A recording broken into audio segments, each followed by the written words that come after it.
Europe 1. Et direction tout de suite Omaha Beach, la plage du débarquement où les célébrations du 80e anniversaire du D-Day se terminent par cette grande cérémonie autour des chefs d'État, des rois, des reines, des chefs militaires, des ambassadeurs et surtout de ceux qui retrouvent cette plage sur laquelle ils ont débarqué en 1944. Bonsoir Jacques Serret. Bonsoir. Vous êtes en direct d'Omaha Beach et la cérémonie a été empreinte d'émotion.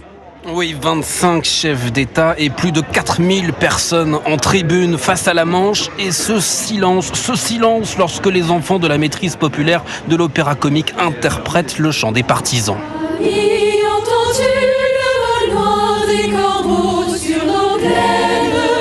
Dès que les visages des vétérans défilent sur les écrans, les applaudissements arrivent instantanément. Puis un jeune comédien lit la lettre du front du résistant français Ferdinand Mallardet. Chers parents, 2 ou 3 mots pour vous faire savoir que je vais être fusillé aujourd'hui. Mais refoulez vos larmes, car vous savez pour quel idéal je tombe.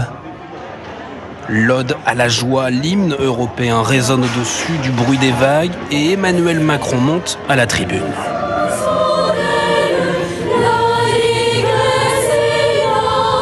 Emmanuel Macron monte à la tribune.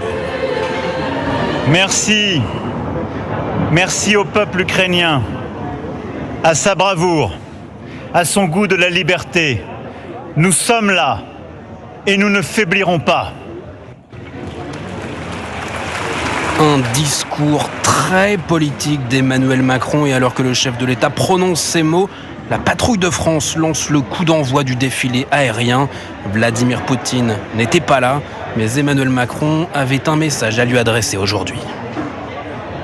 Merci Jacques Serret du service politique d'Europe 1 en direct d'Omaha Beach et le président Macron, puisqu'on en parle, va s'exprimer ce soir dans les journaux de 20h de TF1 et de France 2. On en parle bien entendu avec les chroniqueurs et on suit cette interview pour pouvoir en parler en deuxième heure.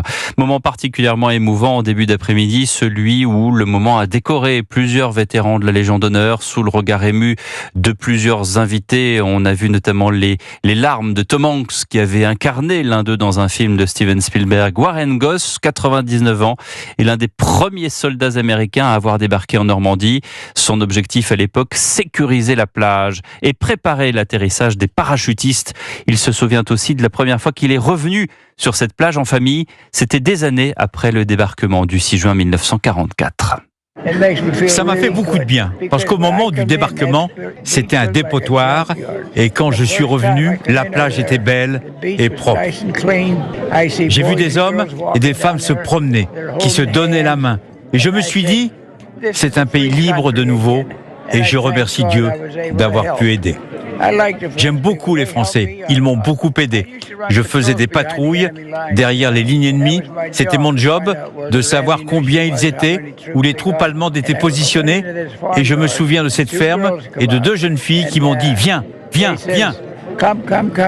Donc je suis allé avec elles, je me suis caché dans la grange pour le reste de la journée. J'ai dormi toute la nuit dedans. Et le lendemain à midi, elles sont venues me voir en disant « C'est bon, les Boches sont partis. Tu peux retourner travailler. » C'est comme ça que ça se passait. Le vétéran américain Warren Goss, 99 ans, au micro de Louis Salé, traduit par Jacques Vendroux.